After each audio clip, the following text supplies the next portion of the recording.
We've gathered here today to talk about Hide Your Love from Goat's Head Soup, great classic Rolling Stones song, and it's got some of Mick Taylor's best playing as far as I'm concerned.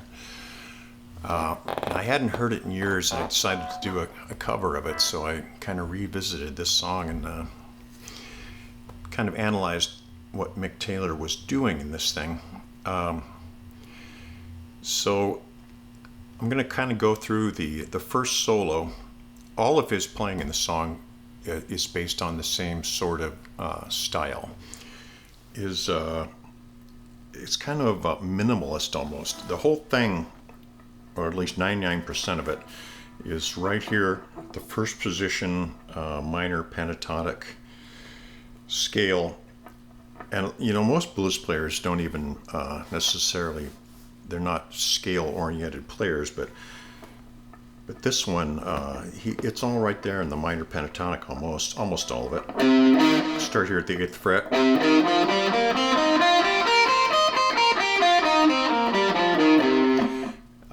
And I'm sure you know that scale already. If not, there's a lot of places to find that online.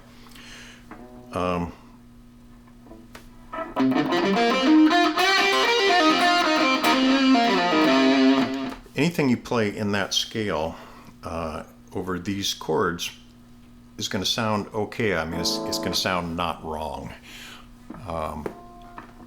It won't necessarily sound great unless you do some of the other things Mick Taylor does, like great vibrato.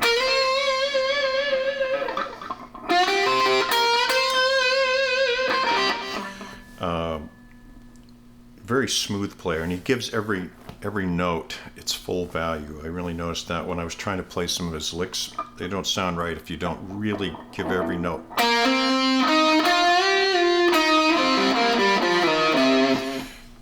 You can't play it choppy, it won't sound right.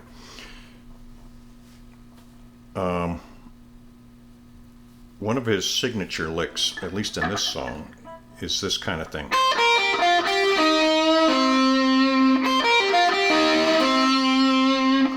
Where he skips between the 5th and the minor 3rd.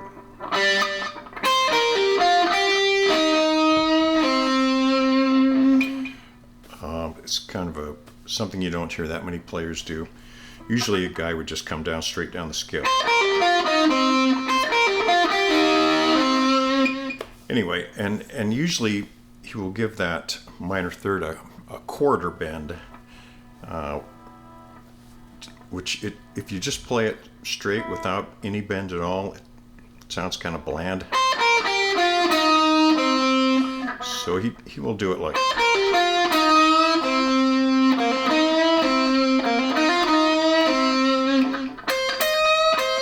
Anytime Mick Taylor plays a minor 3rd in this song, it's usually there's a little quarter bend there if he's going to stick on that note at all for any length of time.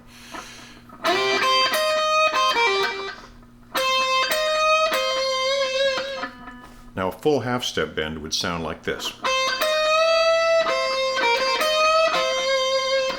So this is not that, this is less than that, like just a quarter bend.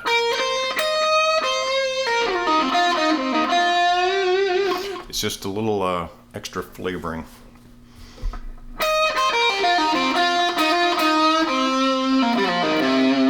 Other than that, it's pretty much the only kind of bends that he does in this particular solo is the bending the 4th up to the 5th.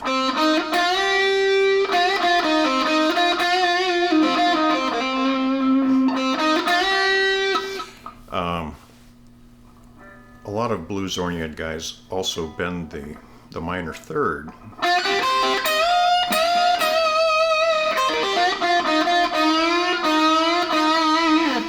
But Mick doesn't do that.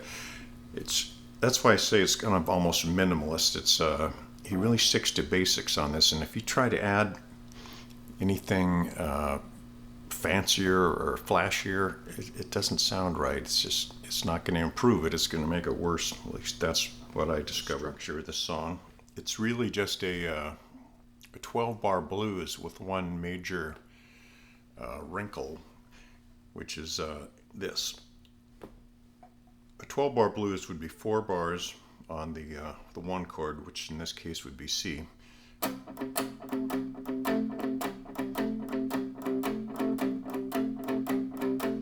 Then it would go up to the F, which is a 4 chord, for 2 bars. But Hide Your Love, it goes 4 bars on the C, and then it goes down to the B flat. Kind of weird for a blues, but that's what, like this. Sometimes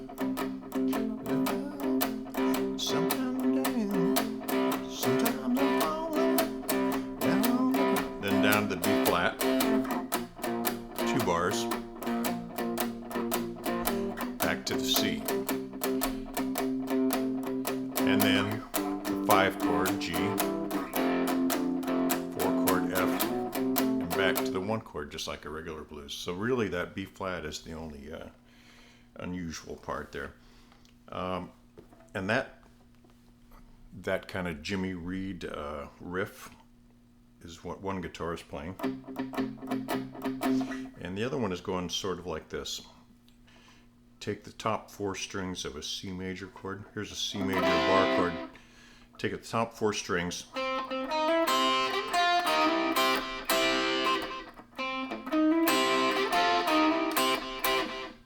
Kind of a almost a Chuck Berry-ish kind of thing.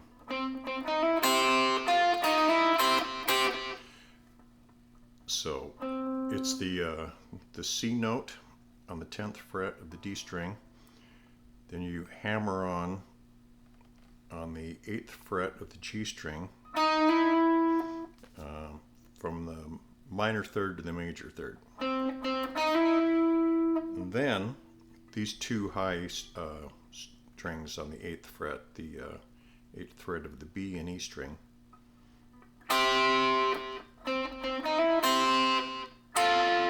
And then down to 10th fret of the G and B string. Hammer again, and then back to the 2 high notes.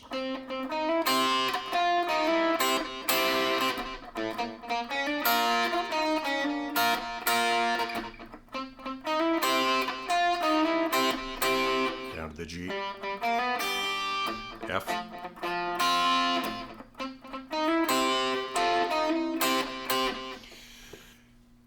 okay, let's look at this solo, one lick at a time.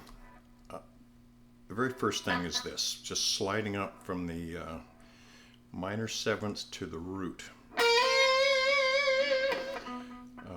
That's 11th fret to the 13th fret on the B string. And you kind of have to, when you do something like that with a lot of vibrato, you have to dampen the strings around it with your finger. Otherwise, you've got a lot of string noise. So, and then that is that's from the 10th fret, a bend up,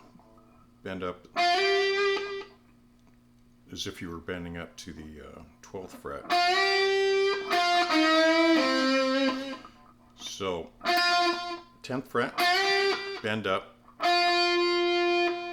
release down, then 8th fret on the G string, and give that a little quarter bend like.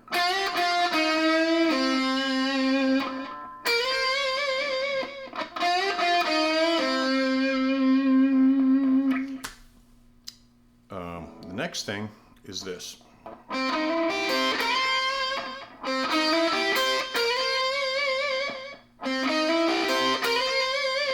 So that's, you're starting here on the 10th fret on this C note, which is the root, of course, we're playing in C.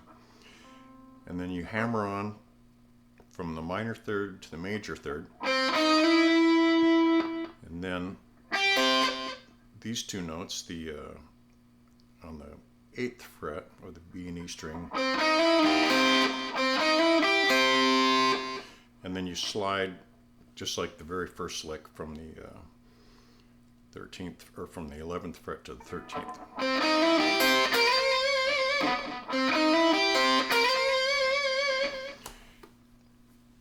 So far we have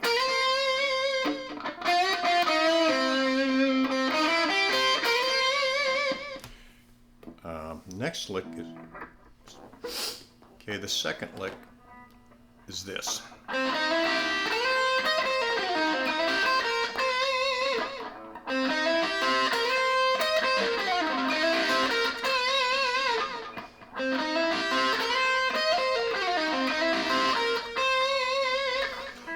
Okay, let's break that down. Starting at the 10th fret, D string. Hammer on from the 8th fret to the 9th fret on the G string.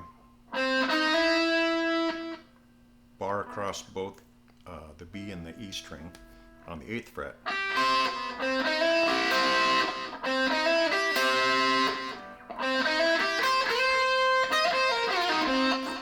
What you're going to do, this is kind of a tricky little slide here. You start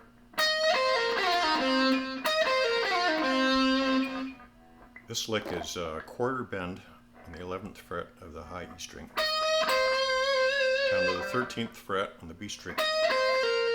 Then you slide down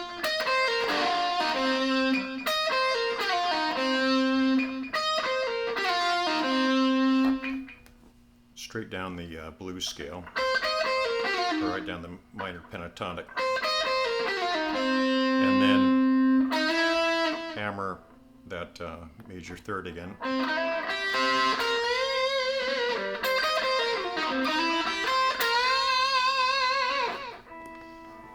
And then it goes, so after that lick,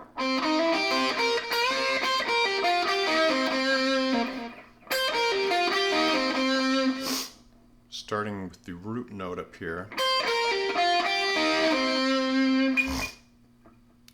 the C on the 8th fret, straight down the minor pentatonic. Then you go back up one, and then skip one down to the, like this.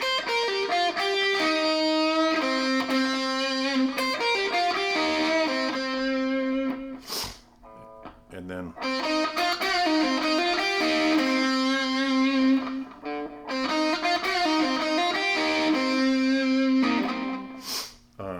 oh, and then there's this final, let me just play the whole thing.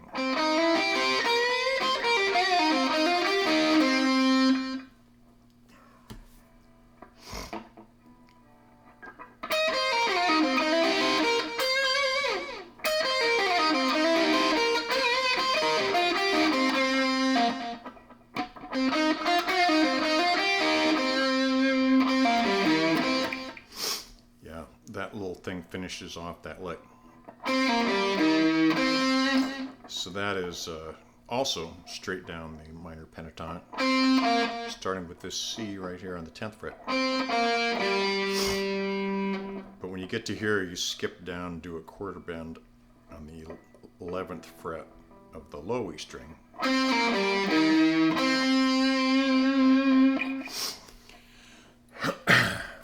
And then to finish off this little solo, you go like this.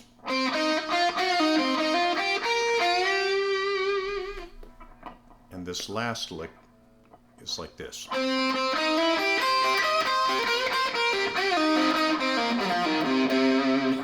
It's all minor pentatonic.